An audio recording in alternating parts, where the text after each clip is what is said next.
Good evening, friends. Namaskaram. My name is Shankar Santamurthy. For those who do not know me, for others who know me personally, please bear with me. This is just a 2-minute introduction of myself. So, I'm Shankar Santamurthy, based out of Chennai, and I'm a humble seeker of spiritual wisdom. So, right from my early days, I was quite interested in the spiritual quest. So the quest still continues. Of course, it is still at a nascent stage. Just as a humble, as I said, it's a humble seeker. So I'm just going to start. Those who know me, are familiar through my social Facebook and blogger things. I keep writing on some of these spiritual things, whatever learnings I have been getting. So in a few seconds, I'm going to start the live session of a specific presentation. Today, I thought it's a very important and auspicious day. Yesterday I started the channel, being Vinayaka Chaturthi, as they say in Tamil. So I just thought it was very auspicious to initiate the channel yesterday. And today being the day when Swami Vivekananda addressed the world at his famous Chicago conference on Hinduism, I thought today is a very ideal day. Even in Jainism, today is a very specific day for self-reflection and things. So all that said, I just wanted to go live today with my few thoughts. This is going to be an experimental mode because it's the first time I'm with a live audience. I have presented more of corporate presentations on the technical side, but this is more on a different side and different set of audience. So please bear with me for any lapses or anything. So I'll be just going live in a few minutes and in a few seconds. With my presentation, thank you all for all your support, and do share your feedback. Thanks. I'm just trying to share my screen. This is going to be a PowerPoint based presentation because I want to visually show certain concepts that I have been learning. So I'm trying to share the screen.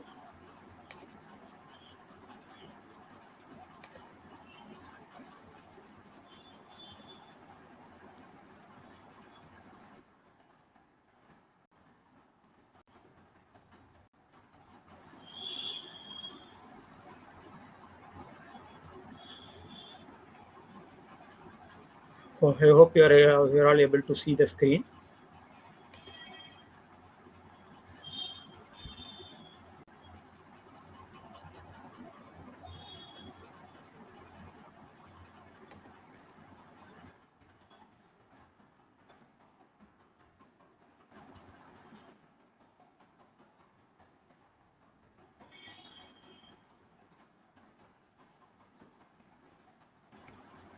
அல்லல்வோம் அல்வினைவோம் உன்னை வயிற்றில் பிறந்த தொல்லைவோம் போகா தேரம்போம் நல்ல குணமதிக மாமருனை கோபுரத்தில் வீற்றிருக்கும் கணபதியை கைத்தொழுதக்கால் காட்டு வழி போனாலும் கள்ளர் பயமானாலும் கேட்டு வழி காலனார் வந்து கிட்டிடினும் நாட்டமுடன் நம்பிக்கை உண்டே விநாயகனார் நம்பிக்கை உண்டே துணை உருவாய் உளதாய் இளதாய் மறுவாய் மலராய் மணியாய் ஒளியாய் கருவாய் உயிராய் கதியாய் விதியாய் குருவாய் வருவாய் அருள்வாய் குகனே நமசிவாய.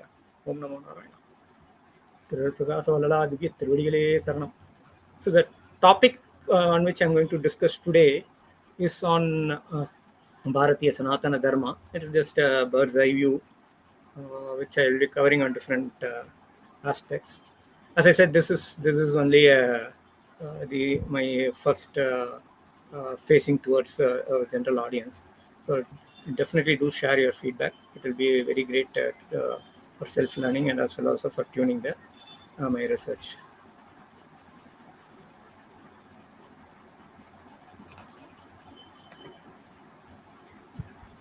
So the topics that I will be covering today is on these three basic agendas. So one, I'll talk about religious perspective of religion.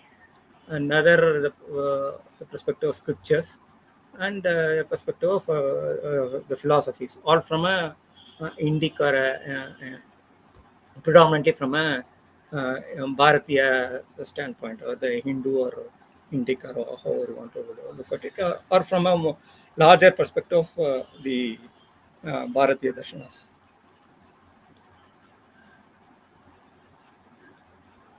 So the first topic I wanted to touch upon is on the religion as a perspective.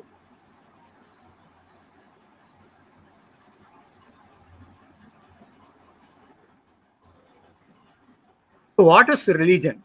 So this is one of the, religion is a very commonly used, we are so used to it, but if you try to formalize it as a definition, I think it is not easy to define things which are too common, right? And for that matter, any aspect, what is love, what is religion, what is feeling. So some of these things are difficult to formally define, but there are scholars who try to provide their own formal definitions, which will help us set the stage. So I just wanted to set the stage here.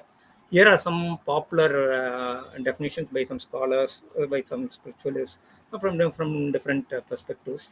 So one of the first, the philosophy of religion says religion is a conceptual system that provides an interpretation of the world and the place of human beings in it. So basis on an account of how life should be lived given that interpretation, and expresses their interpretation and lifestyle in a set of rituals and institutions and practices.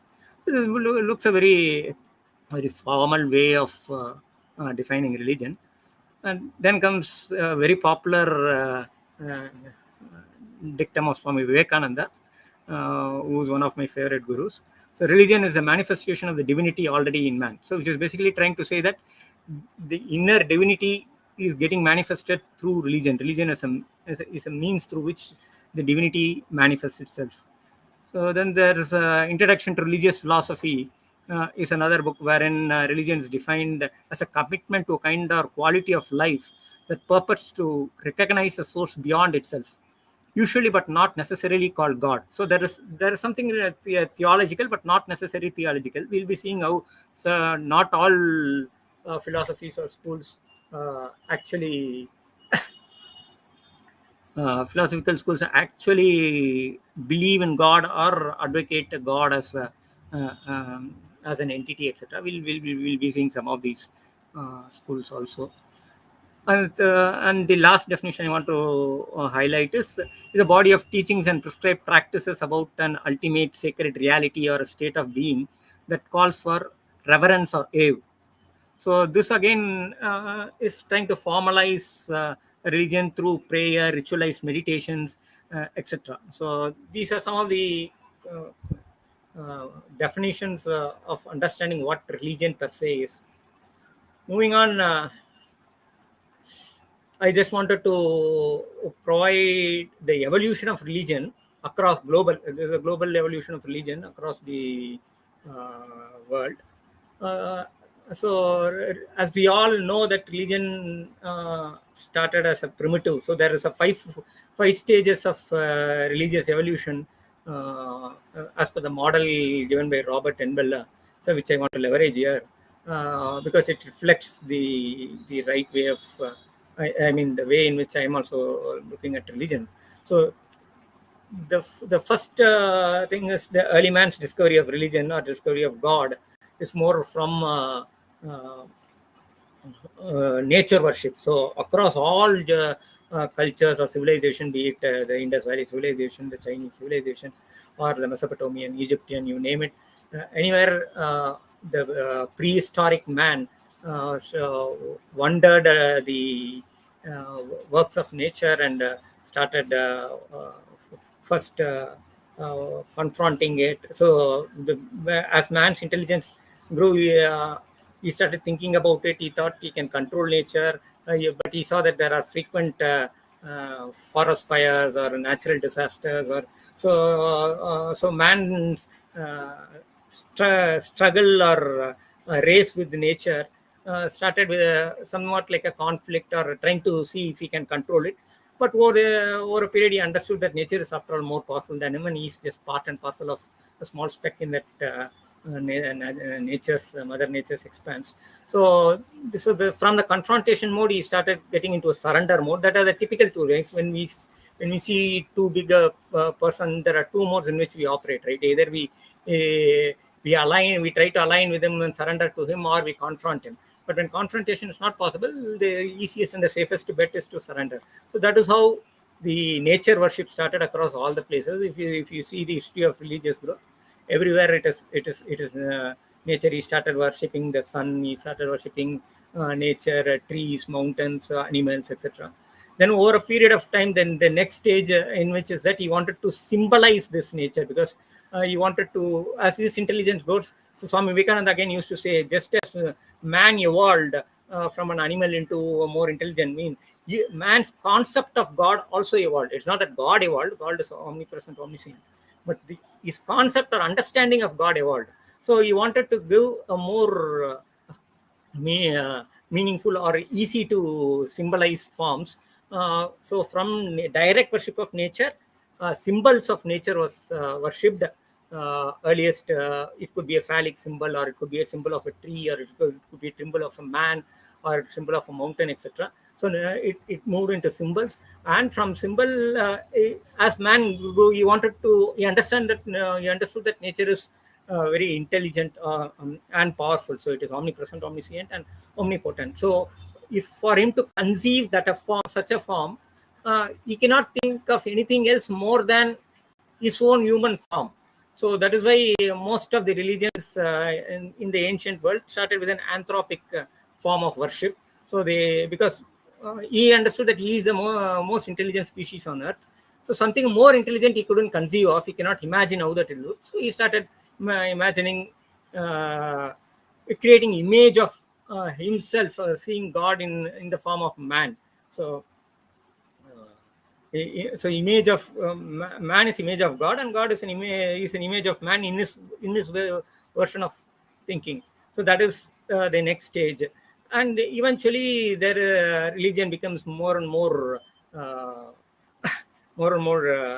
say richer in its way of thinking, in its way of rituals, in its way of philosophies, and now the third stage, wherein it becomes more organized schools, where governance comes into play in terms of the dharma roles, or every religion has its own saying what is right, what is wrong, what is sin, and what is good, kind of a thing. And then what is the final purpose of man, what is his aim?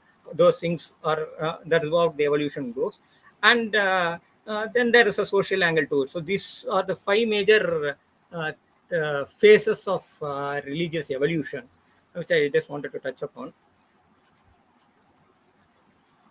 Moving on, I just wanted to give a snapshot, a bird's eye view of all the religions or mainstream religions here. So this is not an exhaustive list. So there are two kinds of religions.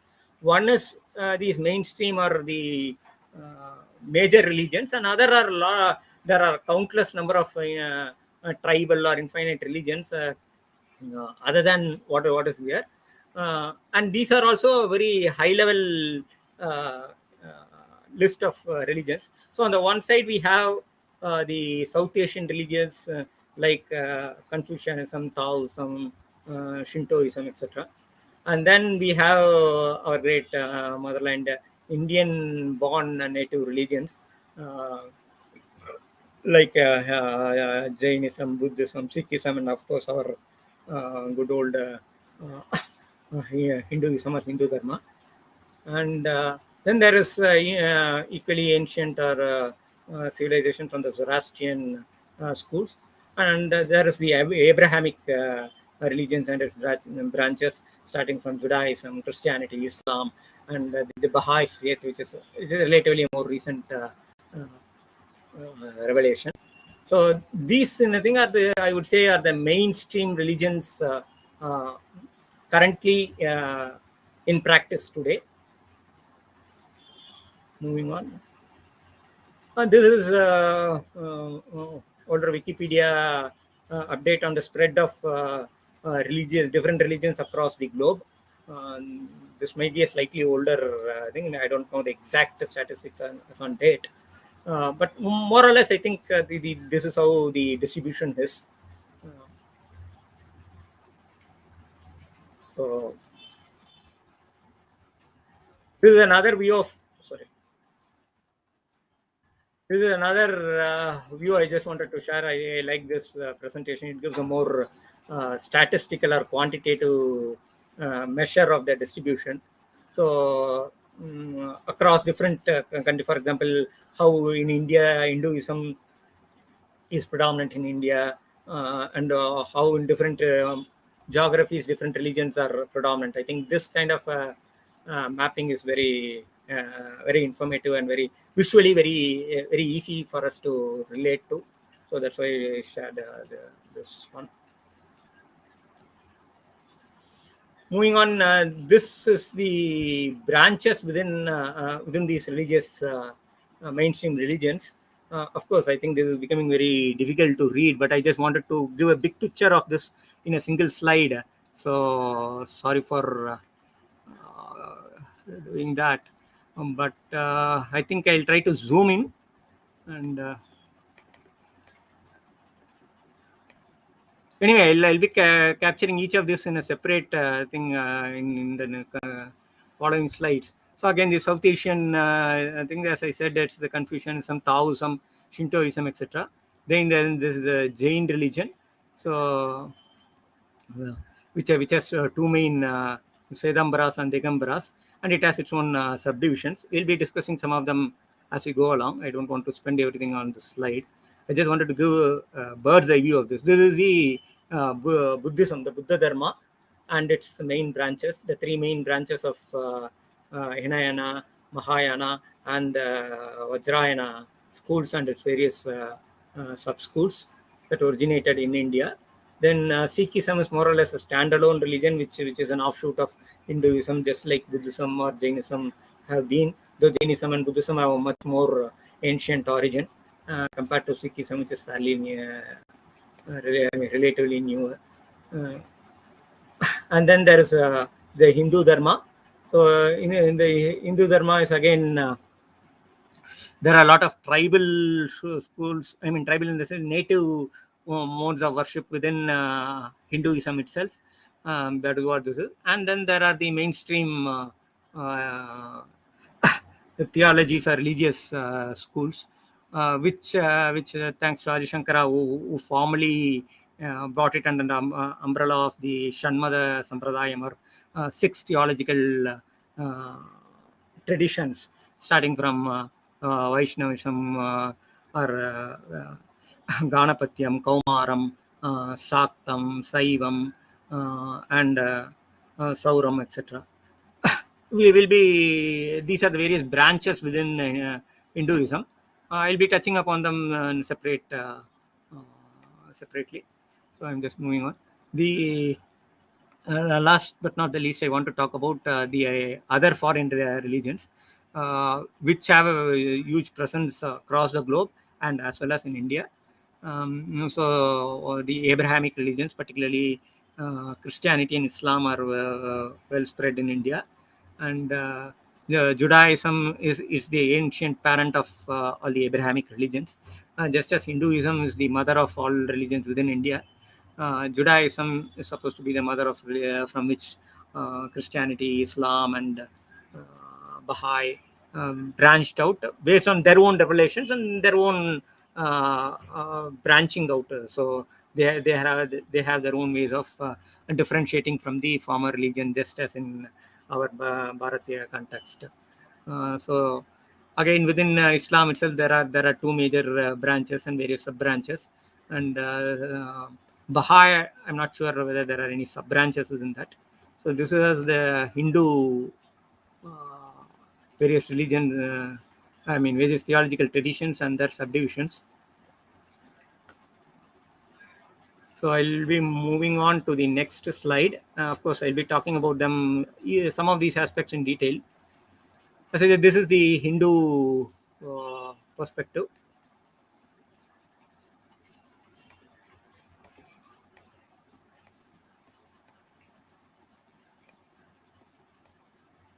So there is the tribal religion and the traditional religion. So we have as I said, there are the Shanmada Sampradaya. In Vaishnava Sampradayas, we have different schools. So Shankaracharya belongs to, the Smarta Sampradayam, which was formalized by Adi Shankaracharya, whose guru is Govindapada and whose guru is supposed to be Gaudapada. So the tradition starts from Gaudapada from the Sampradaya perspective. All these schools are Vedantic. The difference between Smarta school and the other schools listed here is that Smarta school is not confined to one theological beliefs of the 6 systems of theologies. The Shanmada Sampradaya, they correspond to all the theologies. That means they believe in Vaishnava theology, they believe in Ganesha theology, Shakta, Shaiva, Kaumara, etc. So all other Vedantic schools are also here. We have the Chaitanya Mahaprabhu's tradition, and the tradition of Vallabhacharya, which is the Rudra Sampradaya. So the Hare Krishna Sampradaya is there, Rudra Sampradaya is there, and the Sri Vaishnava Sampradaya, which is very, very famous and considered very sacred in Tamil Nadu, which is the Ramanuja's Vishishtadvaita Sampradaya. And there are other Nimbarka ways of Sabada Advaita Sampradaya. So there are different schools of Advaita. We'll be talking about them separately, which is here I'm talking about the Hamsa Sampradaya, which is started by Nimbarka. And then there is the Brahma Sampradaya, with Madhvacharya, etc. So these are some examples of how there are different Vaishnava Sampradayas. And then there is Ganapatiya Sampradaya, the Shakta Sampradaya.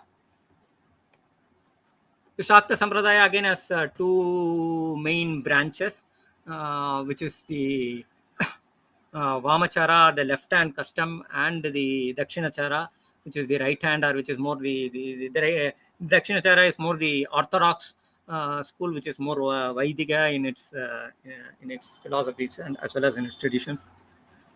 Then the Vamachara is on the left hand side. Again, we'll be deep diving on these 2.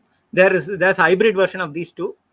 Again, we'll be talking about them subsequently. Then there is the Kaumaram. So Kaumaram is again a branch out of the Saiva, Sakta, and Shivan, Shakti, and Murugar, the Somaskandar concepts. So Kaumara has a very ancient past in South India, particularly in Tamil Nadu. Murugan is called as a Tamil Deivam.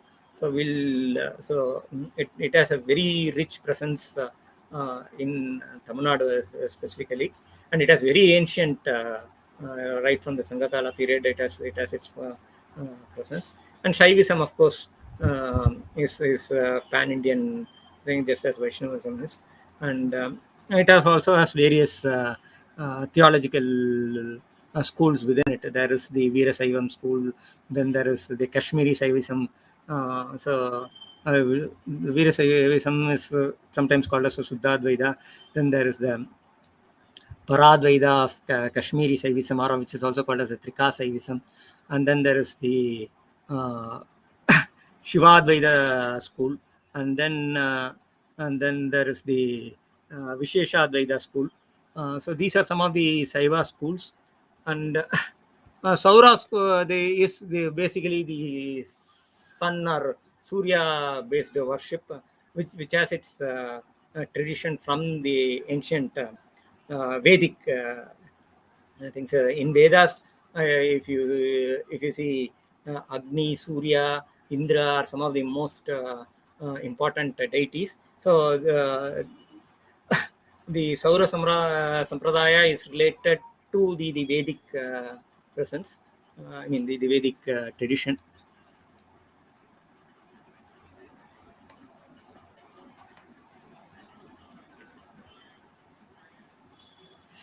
Moving on, I wanted to go a geographical spread of the Hindu.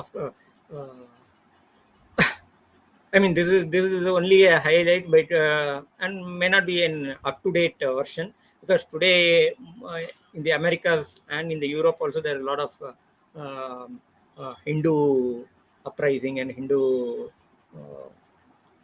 is thriving there. But this is more of a traditional way of looking at how it started from the soils of the India, and then it spread to different parts of Southeast Asia to some extent, and this side the erstwhile what is today called Afghanistan and beyond that areas. So these are all different expanses of the Hinduism. I mean, most of these places also have some flavors of Hinduism even today. I mean, in India, we need not even talk about it. It's very obvious. The other areas also, thanks to Rajaraja Chola and other places, I think the revival of the Hindu belief system in these places has always been kept fertile. And that's it. Then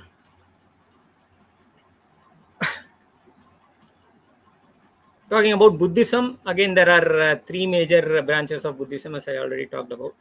And these are the Buddhisms which originated from India. Buddhism is again a pure offshoot of Indian brain or Indian.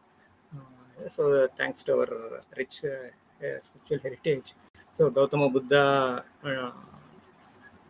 incarnated here, and he was instrumental in spreading Buddhism, which is one of the largest religions in the world. As we saw, it was probably the fourth largest religion in the world, spread out across different. So, but when it started, Buddhism started in a very small way as a very practical, moral-oriented thing. But it evolved into a rich school of philosophy, as well as ritual practices and other things. So, post a couple of centuries after Gautama Buddha, Mahanirvana, I think they held major world conferences, just as some conferences are held today for some religious. I think so many people participated, debated about the Buddhist schools and all that. And at one of these, I understand there are three major Mahasanghas held. As part of these Sanghas, there were some differences of thought process, which led to branching out of the Buddhism into different schools. The traditional or the older schools of the called as the Hinayana Buddhism. Hinayana means older vehicle or the elderly vehicle. Claims to reflect the original schools of Buddhism. As it is, from that an evolved version is the Mahayana school, which is a larger vehicle. Because it's larger vehicle because of its scope of reach, as well as its scope of from its philosophical scope. While discussing the philosophical aspect, I'll touch upon it, but I just wanted to show there are two major branches. From Mahayana Buddhism, eventually the Vajrayana school of, or the Tantric school of Buddhism branched out. Then within these schools, there are again sub branches. Like for in the Mahayana school, there is a Madhyamaka school, and the Yogacara schools are the two major branches, and there is a synergies between them. Again, in the Hinayana school, the Sthaviravada school, and the Mahasangika schools are the different versions of that. And so these are all how the different branchings of Buddhism happened over a couple of centuries post Buddha's nirvana. Of course, Buddhism, unlike Hinduism, Buddhism had a farther reach out thanks to Ashoka and various other kings who spread the religion far and wide.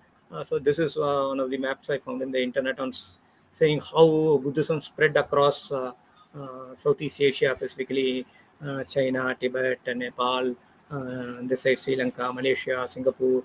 So it has spread a vaster region. In fact, in one of the rare meetings I happened to attend when I was just college, and Dalai Lama had visited the Krishnamurti Foundation for some major event of Jai Krishnamurti's.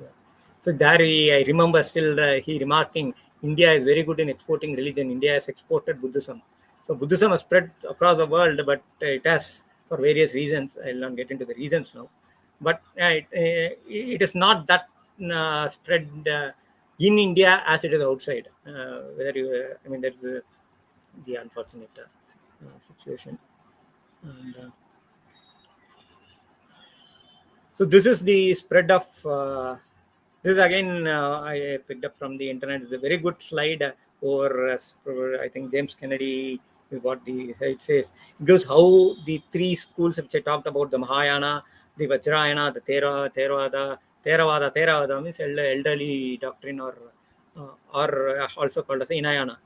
School branched out into different geographies, and then how localized and customized based on their own traditions, and how there are various other branches of Buddhism that we can see. So this is an ocean by itself. While deep diving in Buddhism, maybe we can look at that. I just wanted to say how Buddhism has spread its tentacles far and wide. With this basic overview on the religious spectrum across the globe, I just want to move on to the next topic as per agenda, which is on talking about the Shastras, the sacred scriptures corresponding to these religions. So what exactly is a Shastra? So Shastra is again a Sanskrit term. The beauty of Sanskrit is that its meaning can be highly etymologically derived at it. So it's a very powerful language.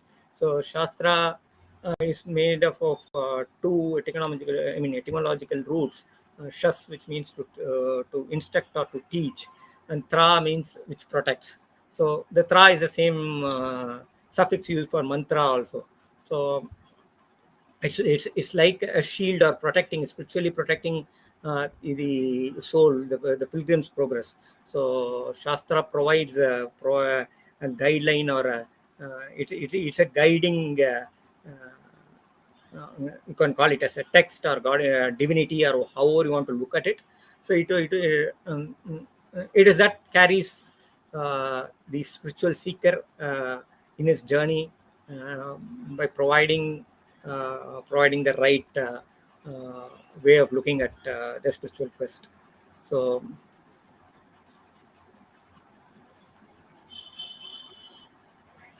it refers to so Shastra can be looked as a corpus of spiritual wisdom gathered by famous various seers. Rishi means as a seer. In colloquial Tamil is called as a Parpan, because he is Parthan. Yada Parthana, Brahmate Parthan. So those who have seen Brahma here means divinity, God or divinity, or the highest spiritual wisdom, however you want to call it, or the highest energy, or whatever name you want to give it. So that highest spiritual consciousness who's able to visualize it, see it. So seeing is the best form of understanding. Right? That's why we see that we call it something as a perspective. We call a philosophy as a darshana. So that in the same lines, he is called as a seer, and a muni is something who contemplates on what he sees. So, and there are devadutas who are prophets. So whatever they have seen, they want to spread it to the rest of the world. As Tirumular in his Tirumundram says, Yam petre inbam perugai vayagam. So whatever spiritual wisdom they gain, these rishis, rishi munis, kavis. So rishi muni kavi means seer, sage, poet. So he expresses it in a poetic form and spreads the spiritual wisdom to the common people for take it. We'll discuss more about that as we go along. So Shastra, there are two kinds of the scriptural wisdom. So one is the Darshita Jnana, which is the revealed wisdoms, which we call as the revelations, or the Shruti Jnana in the Vaidika Sampradaya, or revelations in the Abrahamic terms. The another is the discovered. So one is a top-down approach from which the highest spiritual consciousness, call it God or whatever it is, from there it descends down for humanity to absorb, and humanity to reflect on it, and humanity for the spiritual progress of humanity in a nutshell. The other is bottom-up approach, how a man tunes himself or spiritualizes himself from this ordinary state of consciousness to a higher state of what Sri Aurobindo calls the supramental consciousness, or the higher form of spiritual consciousness, is what the bottom-up approach is. So there are two ways of the spiritual equation happening, and that's how I have depicted here.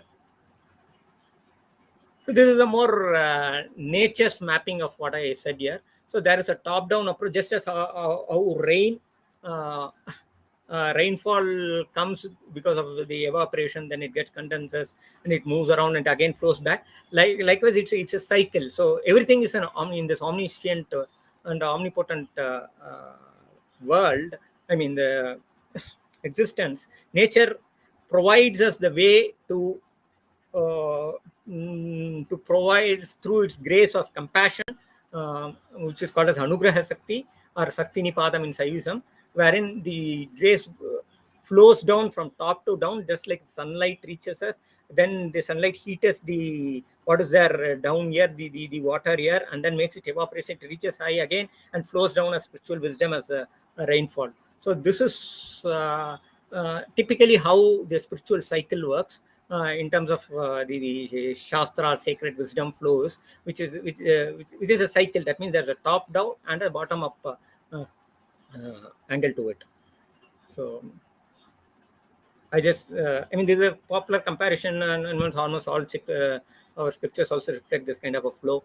I just wanted to visually give it, and for those who are more scientific minded, to do a mapping on how it is based on this scientific theory.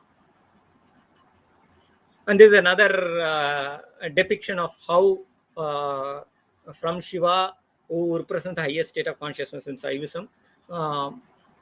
So the above him, from his head, there is Ganges. So he represents the. We all know that. I mean, according to the Puranic legend, he lives in the Kailasha. The Kailasha is the highest, the tallest state on earth, right? Position on earth, right? So that height of wisdom, spiritual wisdom, is what the Kailasha represents, which in yogic terms represents the what the Dwadashanta, which is above the Sahasrara, from where highest spiritual energy flows down through the Agnya Chakra, and from the Agnya Chakra is what is called as the command center, which is the point between the eyebrows. So we call it as a Purva Madhi. So these Himalayas, the snow-clad mountains of Himalaya, the sun, as we saw in the earlier. So the sun, because of the grace of sun, the spiritual wisdom melts down as Ganges or Yamuna or whatever rivers are here, and flows through that. And from a yogic perspective, it is received by the rishi who was kindled his kundalini fire from bottom up and reached the state of up to the Agnya, and he is able to receive the command at the Agnya Chakra of this sacred instruction or the revelation. For example, Bhāratīya is receiving the Ganges here. That's how depicted. So this cycle, we'll be deep diving it in from a Kundalini perspective and all in subsequent sessions. But here I just want to say how the flow of which they call it as a Shastra Avatara, and the Avatara means descent. The descent of the Shastra is compared to the flow of a river. That's why we say rivers are always considered sacred in Hinduism. Now back to the spread of Hinduism in its from a scriptural point of view. This again, I think it's a clumsy slide because I try to put everything in a bird's eye view of all important things. So I'm trying to zoom in.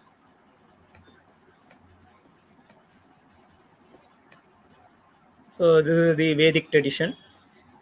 So we have the Rig Veda, Yajurveda, Samaveda, the Chaturvedas, and the Yajurvedas again has its two major branches, which is the Krishna Yajurveda and the Black Yajurveda, and the White Yajurveda, which is the Shukla Yajurveda.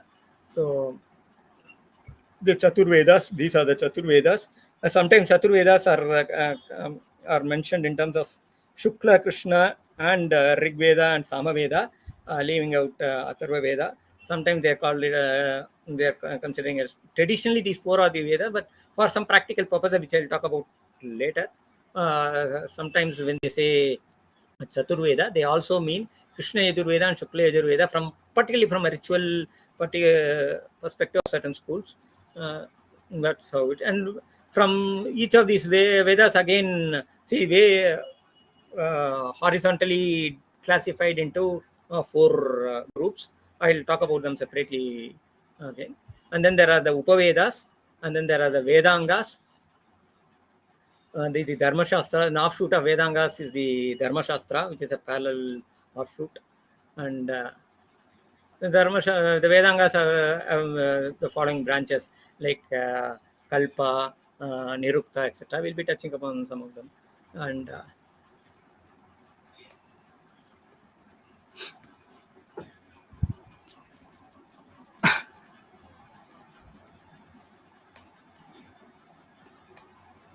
And then there's the Veda philosophies.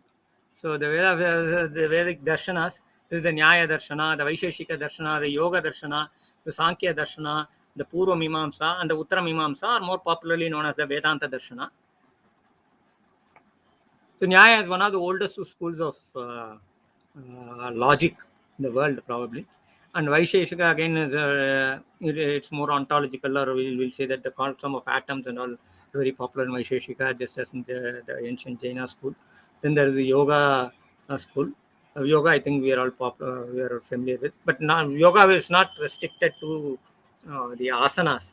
In fact, asana is just a very small piece of the Yoga Darshana. We'll touch upon it. And then the Sankhya is one of the oldest philosophical doctrines probably in the world.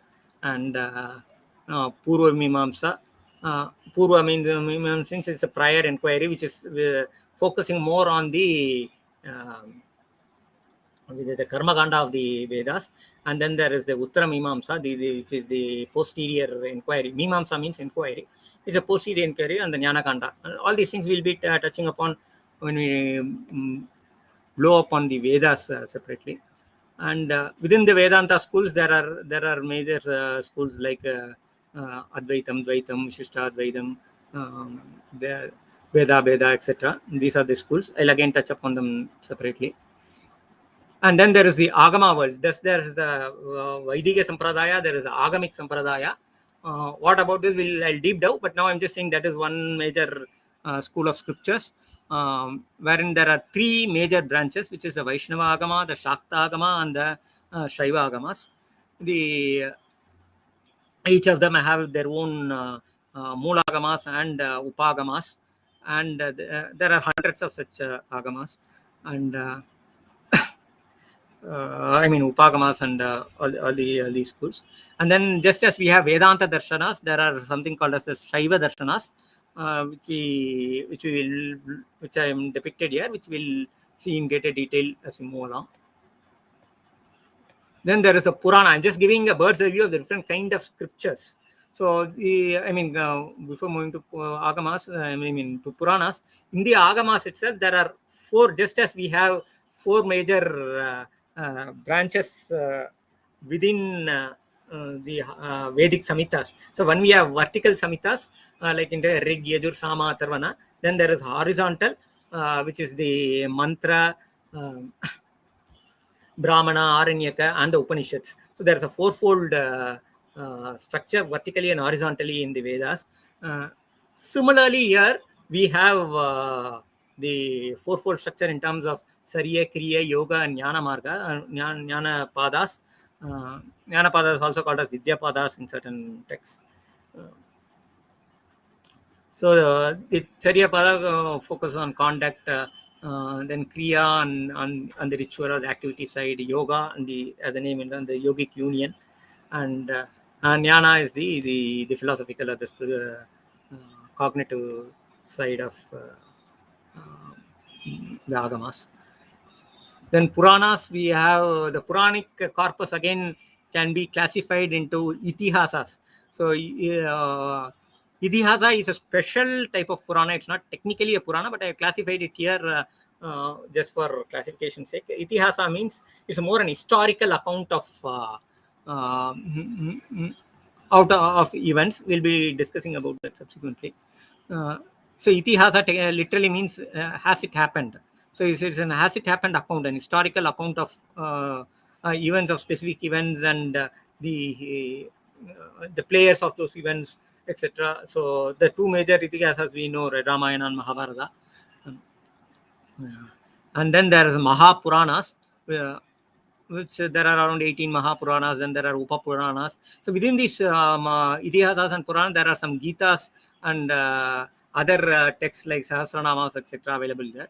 Then there are Upapuranas, and there are Sthala Puranas. Sthala Puranas, again, is a very interesting concept wherein Kshetras or Punyasthalas or Alayas or Koilgal have their own Sthala Puranas, which gives the historic or legendary account of that particular, how that deity got incarnated there, and the story behind it, and all that. That is called as a Sthala Purana, which is a very, very huge corpus. And then there is the very unique and rich feature of the Bhakti cult in Hinduism, which is the Bhakti Sampradaya. Saivas, each of these six schools have their own bhaktis. For example, Saivism, Pannir Tirumuraigal, or Alvar or Nayan, Alvargal, Divya Prabandham, etc. are some of the main schools of Bhakti. Similarly, in other geographies within India also, there are a lot of Bhakti literature. There is no scarcity of Bhakti in India, and highest level of Bhakti, both as a spiritual sadhana as well as from a purely literature perspective. There's a very huge corpus of Bhakti in India.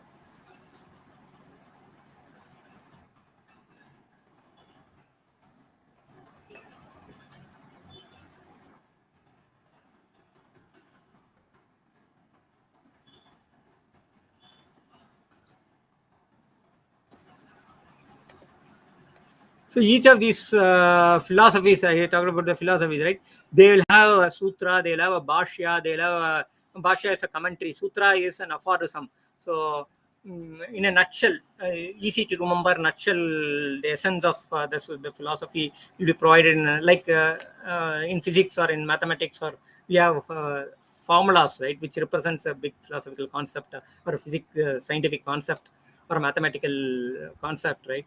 A small formula. Like that, the sutras help people to remember and discuss and contemplate on that. And bhashyas are explanatory notes on that. For example, E equal to mc squared of Einstein. Everybody understands E equal to mc squared, but what exactly it means, what is E, what is M, what is C, and why is C squared, and what is the science behind it, is a big research paper, right, by Einstein and by various other scientists following him. So like that, bhashyas expand upon the sutra literature, and these bhashyas again further commented, expanded by a gloss in the form of vriti or in a tika, vartika, different ways of that. So each of these schools have their own versions of that.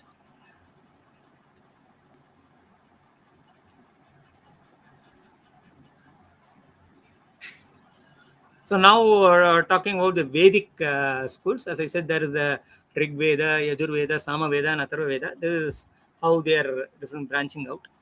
And these are the main darshanas within this Vedantic perspective.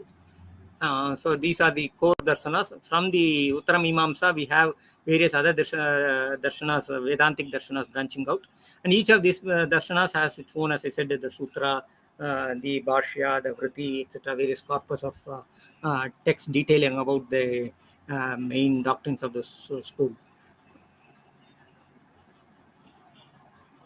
And moving on, I'll be talking about these concepts again and again in greater detail, so I didn't spend much time on that slide, which is a reflection of the older slide actually.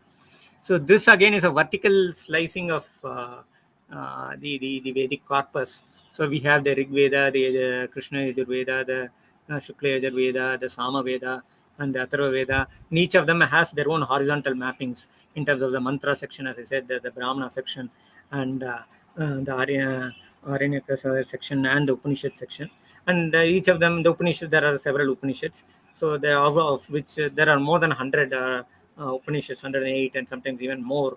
Of these, 12 or sometimes 10 are considered the Upanishad, or the Upanishads are considered to be the primary Upanishads, which are distributed across each of these Samhitas.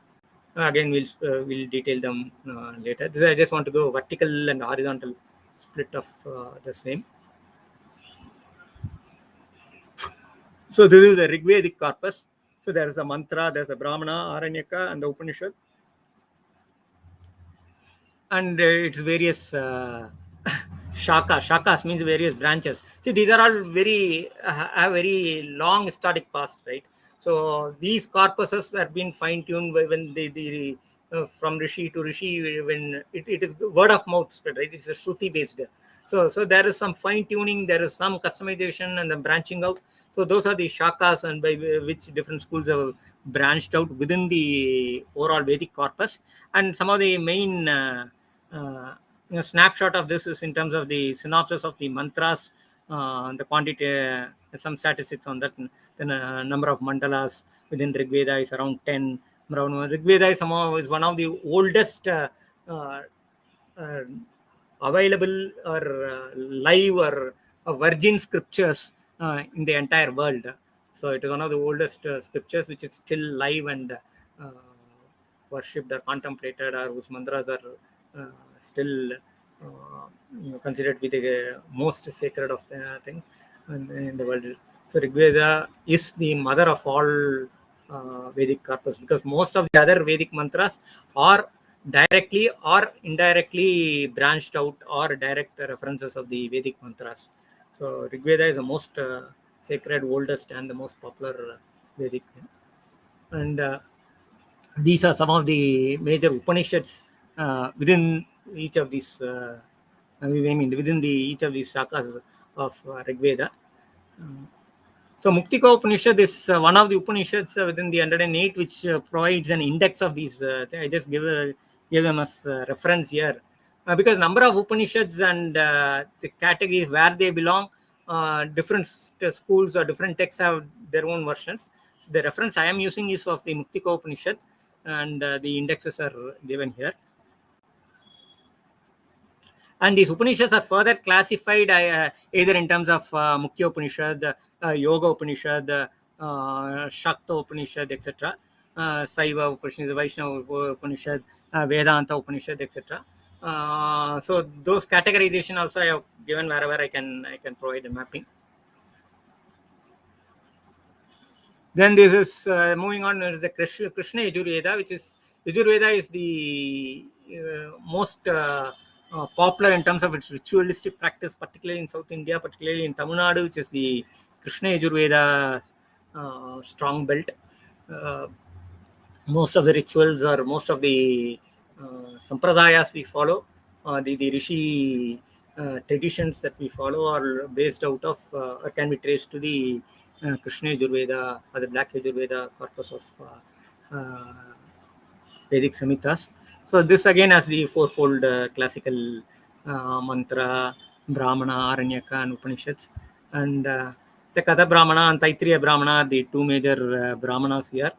And it has its own shakas. The Taittiriya Shaka is there, and Maitrayani Shaka is there. There are different shakas available here. Again, Taittiriya Shaka is the what is practiced mostly in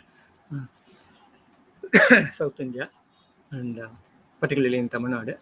Then we have the Aranyakas. So this again is a spiritual growth. So mantra is one area. Then we move on to Brahmana, the Brahmana to Aranyaka, and Aranyaka to Upanishad. So this is again inward journey kind of a thing, which I'll touch upon as we move along on this lines. And the popular Upanishads are given on the right. Some of them, not all. And the synopsis of the difference, I just leave it for 2 minutes for you to just take a look.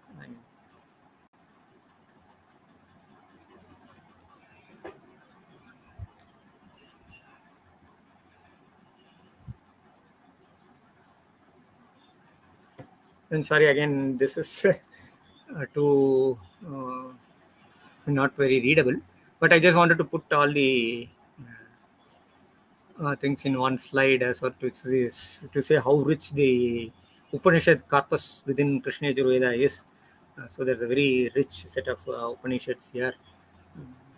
I mean, we'll deep dive into these Upanishads and all these things probably in subsequent sessions. I just want to do the list here and to do an expanse here, just to do the length and breadth of the scriptures. That's the intent of today's.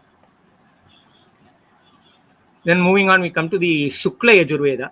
The Shukla Yajurveda is again very musical in its rendering. And the famous Chandogya Upanishad belongs to Shukla Yajurveda. It also has its own 4 branches. In fact, Bhagavan Shri Krishna Paramatma in his Bhagavad Gita says he is Shukla among the Vedas, right? So it is considered to be very pristine because it is very, the way it is rendered is very musical. Most of its mantras are from Rig Veda, but the way it is chanted has its own unique musical thing, which is very special about it. Again, there are different sub branches within it. The Kanva and Madhyayana are the major brahmanas within it, and the Upanishads also has two main branching shakas, and these are the synopsis of these mantras and Upanishads I just given here. I mean, lack of time, I'm just this again is a snapshot of the major Upanishads coming under this, and the classification whether they are yogic, etc., and the index according to Muktika Upanishad.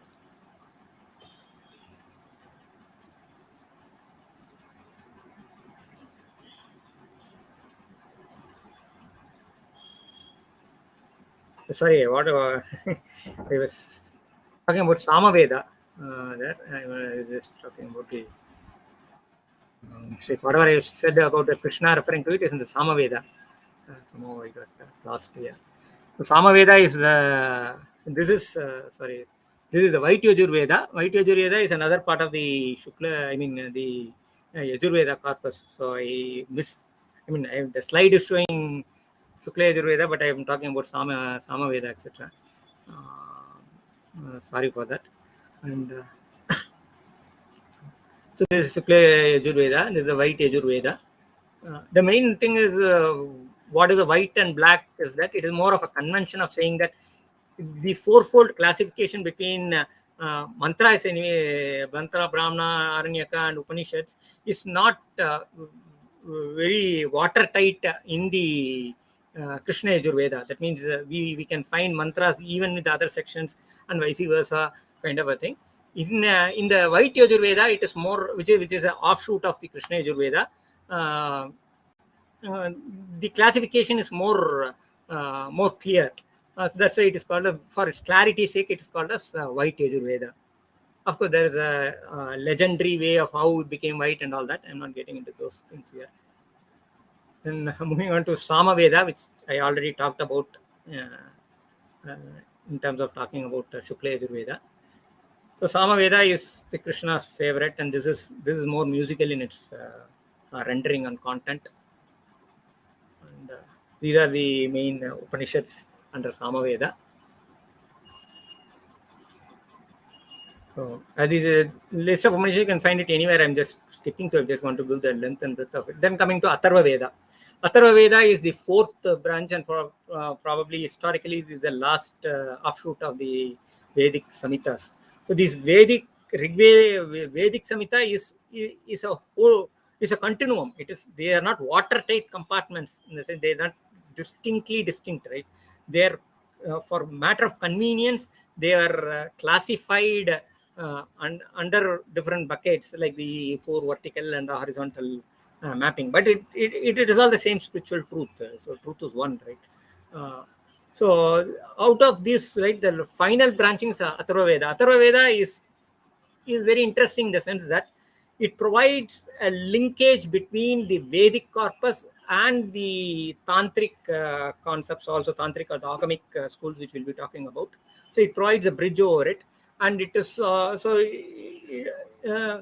it provides a bridge between two different schools of thought, and it is one of the earliest references from the Vedic corpus perspective in terms of the concept of Brahman. So we already saw that from mantra to Brahmana to Aranyaka to the Upanishads or the Vedanta, there is a flow of inward flow from how earlier there was, when you talk about the Vedic mantras, right, there it may look to be a polytheistic scenario wherein there are multiple devatas who are glorified or who are worshipped through these mantras, right, and various rishis trying to contemplate on these mantras. So it looks like there are multiple devatas or deities. So there are around 33 plus named deities, and these named deities are sometimes given alternate names which are sometimes considered as different deities or same deities. So those are the ways in which these deities are mapped.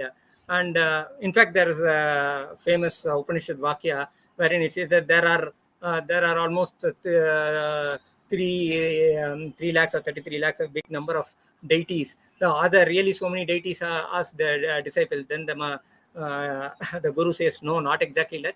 Then he filters down, like from say from 3 crores to 3 lakhs, from 3 lakhs to 3,000, 30,000 to 30,000 to 3. So that how from a polytheistic to non-dualistic, or for a single concept of or ekayana vada, so monotheistic word.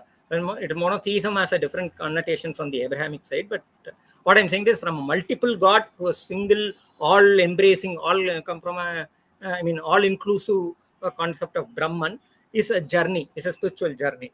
So that spiritual journey is there in the Upanishads part very much highlighted. The same thing from the Atharva Veda, the mantra section itself gives a lot of concept to the Brahman. The concept of Brahman as a glorified or the unified form of all the devatas, the Parabrahma concept line evolved historically from the Atharva mantras. So Atharva Veda also a lot of mantras from the Rig Veda and has its own mantras also. So the concept of Brahman evolved as a philosophical concept. I think Atharva Veda played a major role, and also, as I said, bridging with the Agamika, the tantric side of Indian scriptures. Then moving on, these are the, if you see Atharva Veda, some people say Atharva Veda is not important, only the first 3 are considered as sacred. Atharva Vedas, of course, Atharva Veda also as concepts in terms of this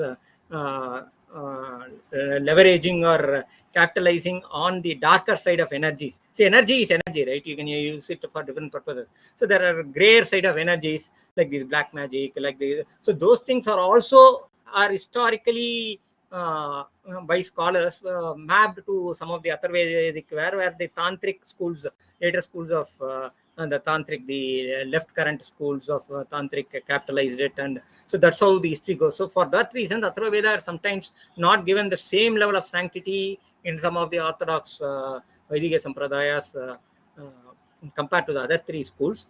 Nevertheless, Atharva Veda is considered very important. As I said, from a philosophical point of view, the concept of Brahman, or the concept of Vedanta darshanas, starting from the Kevala Advaita of Adi Shankara, I think directly or indirectly through the Upanishads has its play in the Atharva Veda to a great extent. Of course, other Rig Veda and all that are equally important. But what I'm saying is Atharva Veda has its own uniqueness. Moving on, I'm touching upon these Vedangas, so which are the limbs to the Vedas.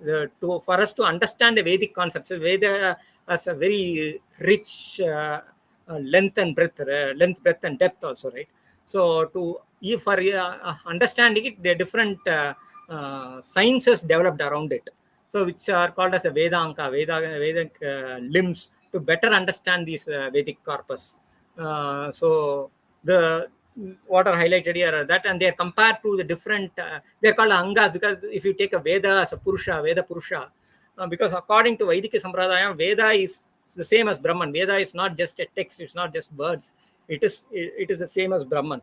So for that Brahma Purusha, these Vedangas form the different angas or different body organs. It's a mapping. It's a mapping of these angas. Like the Siksha, which is the phonetics, plays a very, for us to understand these Sanskrit mantras and the Upanishads and all that, right? The phonetics plays a very important role. Similarly, Nirukta, we'll also be seeing how Nirukta plays a very, very important role in terms of etymology. Then the Chandas, how you pronounce, or the meters, which is basically the Vedic meters or the prosody of the Vedic chanting, how to chant, in what frequency to chant, and what pitch to chant, etc. So Chandas is again a very, very, very elaborate science within the Vedanga corpus. And Jyotisha again is considered as the eye of Veda. So the Vedanta Jyotisha is one of the earliest Vedic treatises in India, and probably written documents in the world. So astrology has its own history. So Veda, Vedic astrology has a purpose. See, astrology has two purposes, right? One, the ancient or original purpose according to Vedic astrology is that it was used to predict the nature. We are also that how man started worshipping from nature worship is spiritual growth evolved, right? So you wanted to understand nature, to capitalize, leverage nature, to do a ritual. So this mapping of the perfect time-space continuum, for that Jyotisha played an important role. Where to do, when to do a particular ritual, when to chant, how to chant is there in the mantras, and what is the meaning of that is there in the Niruktas, the Tandhar, and how to, these are other angas there. Like that, Jyotisha plays an important role. That's why it's called the eye. It provides you when to do a particular ritual or when to do a particular contemplation. That means at that point of time, the energies are best leveraged or best maximized or optimized. So that is where astrology we used to play. And then it becomes more into a predictive. So first it was analytical, then it became predictive, and then prescriptive on a human individual day-to-day activity.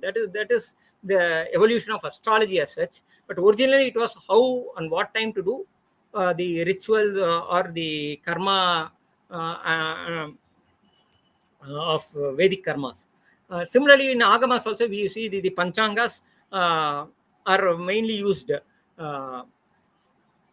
That is Vakya Panchangas mainly for predict the various puja events or the festivals for each temples, how to do it and all that, right? So that in that way, Jyotisha, the Panchangas played a very vital role in space-time management of nature in tune with the ritualistic tradition.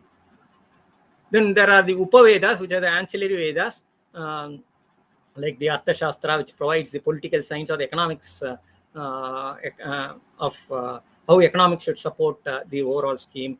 Then there is the Ayurveda, how only if you are healthy and right, the Ayurveda plays that role. So the medical right. Then the Dhanurveda, you should also have a self-defense, how you defend yourself so that your spiritual pursuit is not disturbed in any way.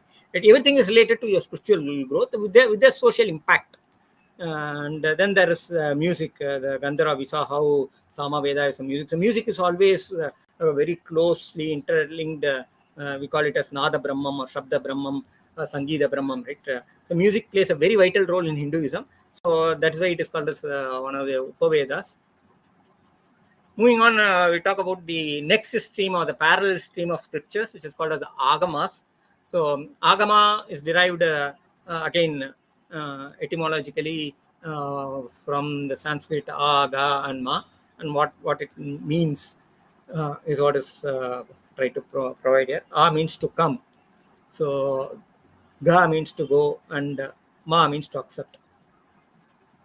So what it means is it is called as to come because the original source of the wisdom comes, as I said, it is Agama Avadara or Veda Avadara or Shastra Avadara. Avadara means descent of spiritual from a top-down approach. So then it is called to go. This is because the original destination of the audience is there. So from there, the rishis take it to the next level through Shakti Nipadam or through the divine grace. As Manika Avanarulade Avantal Vanangi. So the grace is what is personified as Parashakti in Saivam, both in Trikasaiva, Kashmir Saivism and Saiva Siddhantam, etc. So that is called Shaktinipadam. Shaktinipadam means flow of grace or descent of grace. So the same in Sri Vaishnavam also. So the Sri or the Lakshmi plays a major role in taking man to God. So Jivatma reaching Paramatma, Lakshmi plays a very vital role, right? So that concept is there in both schools. And one means accept. So this is how Agama is defined. Then what constitutes an Agama? The Agamas itself provide a sevenfold nature of Agamas. So that is what is given. It should talk about creation, how the creation of how the world evolved or created or manifested. There are different schools of it, but how it came into being. Then how it dissolves back to Pralaya. Then it should talk about the sixfold rights. The sixfold rights, in my opinion, maps to the what I given in the right in terms of how we do a cleansing of our sixfold chakras or sixfold koshas or sixfold layers of cleansing, and how that is converted into a regular sadhana. Then the deity, the Agama should talk about deity worship. So the difference between Agamic school and the Vedic school is that Veda is more of a yajna, a homa, where fire is the means of bridging the gap between. So there is no idol worship in the so-called idol worship or vigraha upasana in the Vedic world, right? In Vedic world, it's all deities, it's nama, and their mantra to contemplate on it, and Agni, which is the bridge. So why is Agni the bridge? Is even according to law of thermodynamics, right? In the Panchabhuta, Agni forms the third principle for us, right? Which is the if you from the gross to the subtlemost to Akasha, from land to vacuum, right? Man to Agayam, or however you want to look at it, right?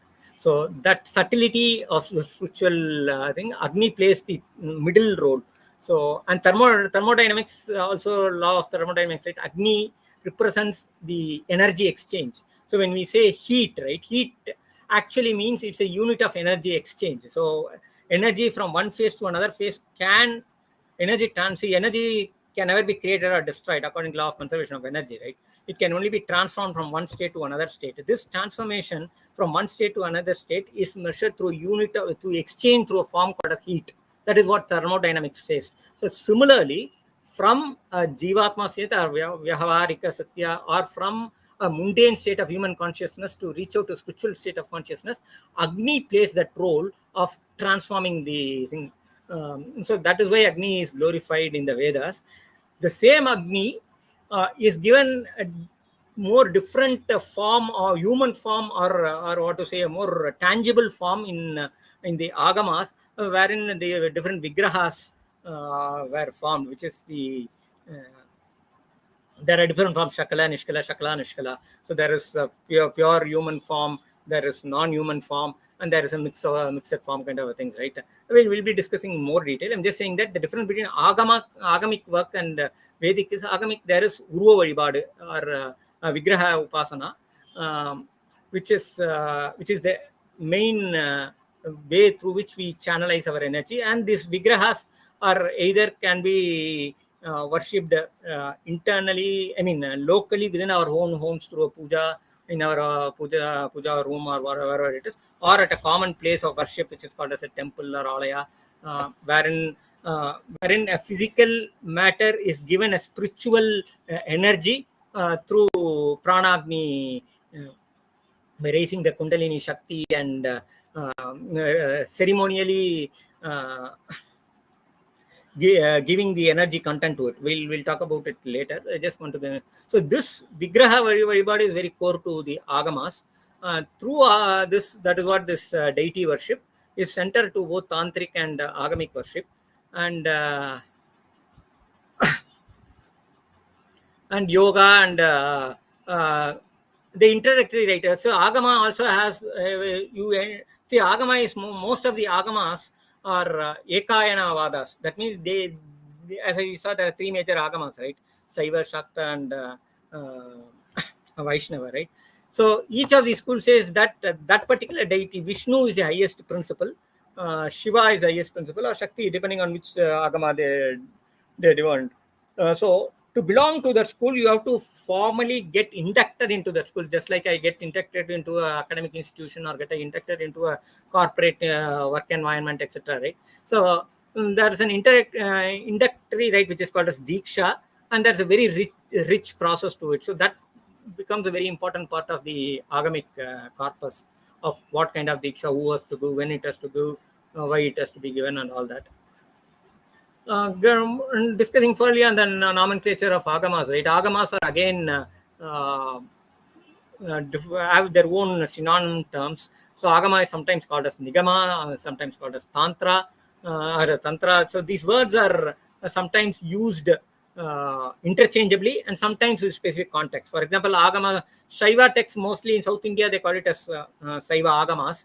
Whereas the same Shaiva text, sometimes they called as Rudra Yamala Tantra is called, sometimes they'll call Paushkara Agama, they'll call Paushkara Tantra, they'll call. So sometimes they're interchangeably. Sometimes it is also, the naming convention is such that these agamas are more Saivic in their convention, where Tantra is more Shakti cult or Nigama is more Vaishnava cult. And these are all, they are not watertight compartment. It's all different usages of the same concept. So that's why when etymologically they all mean more or less the similar idea. Moving on, as I said earlier itself, agamas have four major branches: Sarya, Kriya, Yoga, and Jnana, for the disciplining yourself, and then the rituals of how to do rituals, what are the rituals, how to do it, etc. is the Kriya Pada, and the Yoga Pada. So the next stage, and then there's the wisdom path, which is the Jnana Pada. So these are called as the four walls or four ways of or the four pillars of the agamic corpus. Sometimes they are saying as a four different ways. So you can reach out to any of these four ways. For example, the Chidambaram temple, right? The famous Raja temple at Chidambaram, which is one of the oldest and most famous temples. The four gateways, Gopravasals, represents each of four of these discipline paths, and by tradition, four Saiva signs enter through each of these four, representing four of these paths. So that is one way of looking at this agamic corpus. And the agamic corpus, as I said, as a parallel in this fourfold division with the Vedic concept, wherein, for example, in the Vedas we have the mantra, Brahmana, Aranyaka, and Upanishads. Here we have Sarya, Kriya, Yoga, and Jnana. So there is a direct mapping between the Jnana path and the Upanishads, the Yoga path and the Aranyaka path, where it's more internalized. The Kriya and the mantra. So here I think there is there is a synergies of cross reference synergies here. When it comes to between Karma Marga, Bhakti Marga versus Mantra Pada and the Brahmana Pada. So we saw how there are four parallel routes through which each of can enter depending on his spiritual quotient, which is his spiritual aptitude as well as his attitude. He can enter into four of these gates, as I said, four ways of entering into these agamic ways. The other way of looking at it is it is more of a nested nature, wherein Charya talks about the conduct. Then once your conducts are there, then you do the ritual rite, which is more of a bhāratīya karma, which is an externalized way of contemplating the divinity. Then you internalize in yoga, and then you contemplate it and reflect it or absorb into it from a philosophical or spiritual knowledge point of view. So in that way, it is more of one within the other, layered kind of an architecture. So what we call as topmost is the Purapuram. So using Valala's naming conventions, Purapuram, Puram, Agapuram, and Agam. So the Bahya, external, outer, and then the outer, then the Antarbahya, which is internal or outer, which is intermediate, and the Agam, which is purely on the Gnostic side.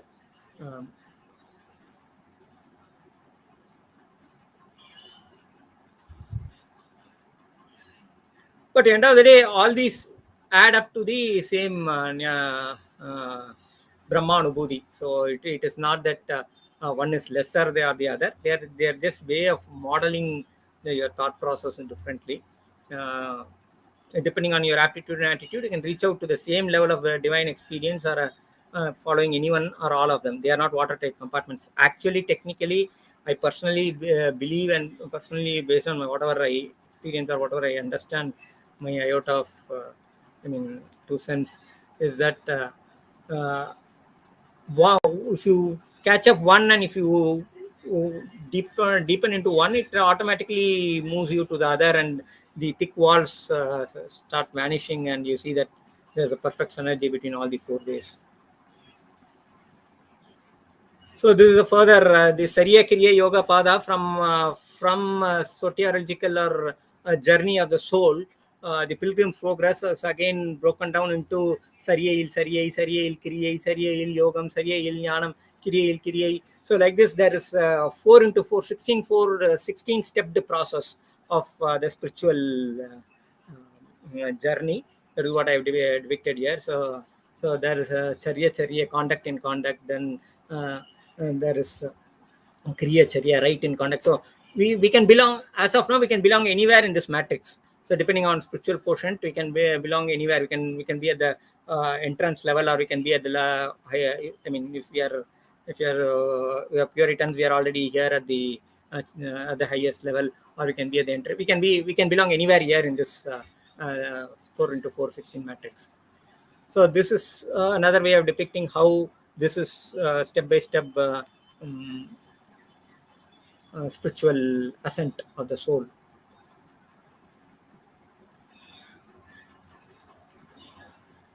So I want to give a mapping of this thing in terms of the Vedantic corpus of Jagrat, and which comes in the Upanishads, the Mandukya Upanishad, wherein we talks about the fourfold Jagrat, Swapnam, Sushupti, and Turiyam, right? And of course, there is the Siddhanta school talks about the Turyadidam. I'll come to it later. But there's a fourfold. This fourfold will again be mapped to, just as we have the Jagratil Jagrat, or Jagrati, then Sapna and Sapna, dream in wake, dream in the dream in wake, then there is waking, then there is so these are 4 levels, right? These mappings are there. Then the trance in dream, then there is sleeping in dream, then there is swapna in dream. So that kind of mapping is what so this is how it moves. From here it comes from jnana charya. Once you have jnana charya, then you move on to charya kriya. So from charya you move on to kriya, the 4 stages, and then it's like a up and down journey. Then from there you come down your spiritual to jnana yoga, and then you move on to the other layers of wherein you go to jnana till jnanam kind of stages, which is the highest stage that is here. So, and if you see, they are in one way, if you look at it, they are almost at the same level. So it is only how you look at things. It is a journey, as well as we cannot take that too hard and fast rules of these ones. So this is just a way of saying how you progress at different milestones. Another way of looking at the descent of the spiritual wisdom provides in the Veda, in the Agamic terms, in terms of the 6-dimensional flows, wherein there is a flow in terms of epistemological flow, and then there is an ontological flow.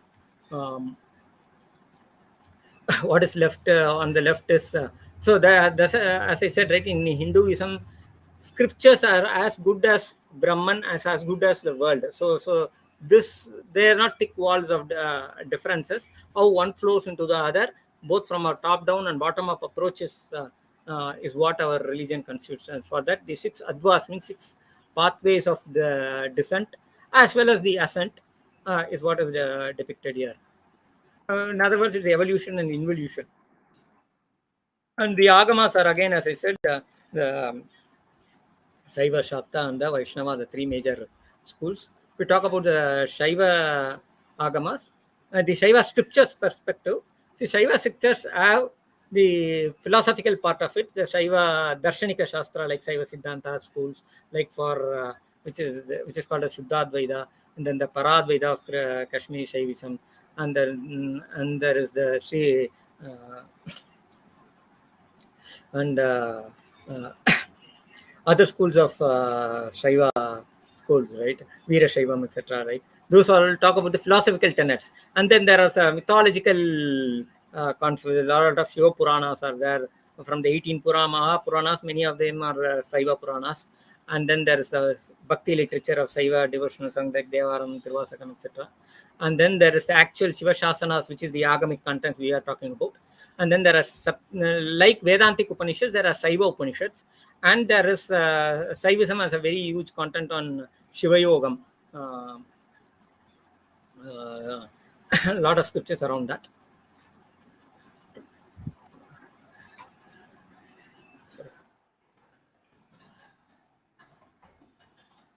So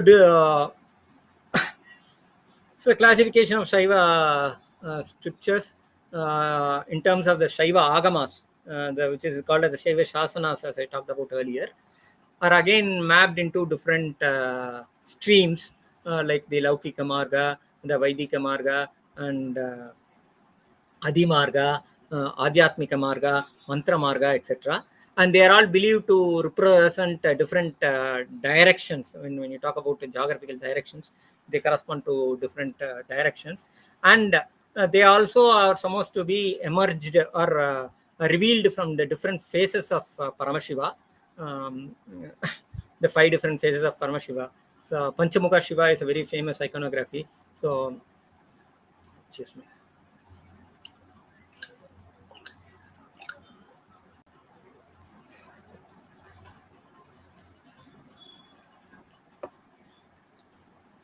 So for each of the Shiva, there's like Satyajodha, Vamadeva, Tatpurusha, Agara, and Agora and Ishana.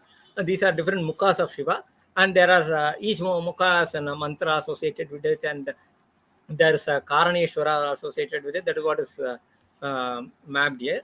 And this is referent to, with a specific agama called Niswasa Mukha. This is one of the oldest surviving Shaiva agamas available as of now. Out of many agamas, I think we lost many agamas. One of the earliest available agamas in terms of chronological dating is the Niswasa Mukha agama. So there this reference is there. Of course, it is such a mapping is there in almost many texts. I have given the same thing in a more visual way so that it is easier for us to map how from different mugas, different margas have evolved.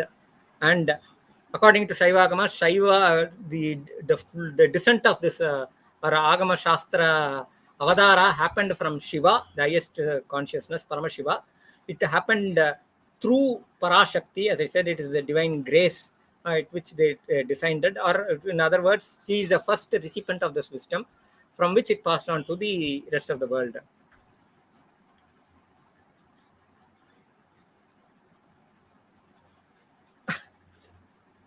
Then moving on, this is how, this is another way of saying that how everything blossomed from the, it looks like a flower. I like this depiction, so I gave it. In terms of how these are different petals of the same flower, different schools of Shaivism. And these are the, I'm expanding about on each of these paths as we go along. So there's what is meant by Vaidika Marga, what is meant by the Marga. What I'll do is, I think I've been given instruction that we have covered. Time-wise, I think I wanted to give a time check. So maybe I'll continue it in the next session, as I wanted to give a break. Sorry for probably.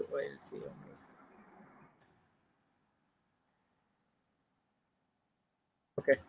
So probably I'll stop here in my current session. Thanks for the patient listening. whoever has continued to listen, I know some of them would have left either because of time constraint or lack of interest or whatever it is, right? For those who are listening and patiently, thanks for your time.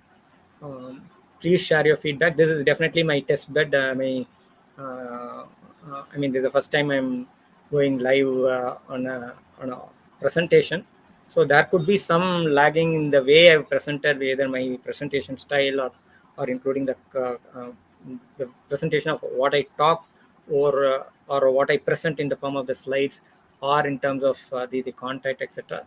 Please highlight it, and whatever areas you really liked it, or that will also give us feedback on which you think are helped you learning or whatever it is. Please feel free to share your feedback. So feedback is one of the best ways to for mutual learning, as always, right? Even in law of physics, right? Feedback plays a very important role, not only in physics, in management or anywhere, right? So it is how uh, messaging happens and how information fine tunes itself, or whatever it is, right? The wisdom fine tunes itself. Um, so reach out to me for any thoughts or inputs, and thanks for your patience again, and catch you soon later.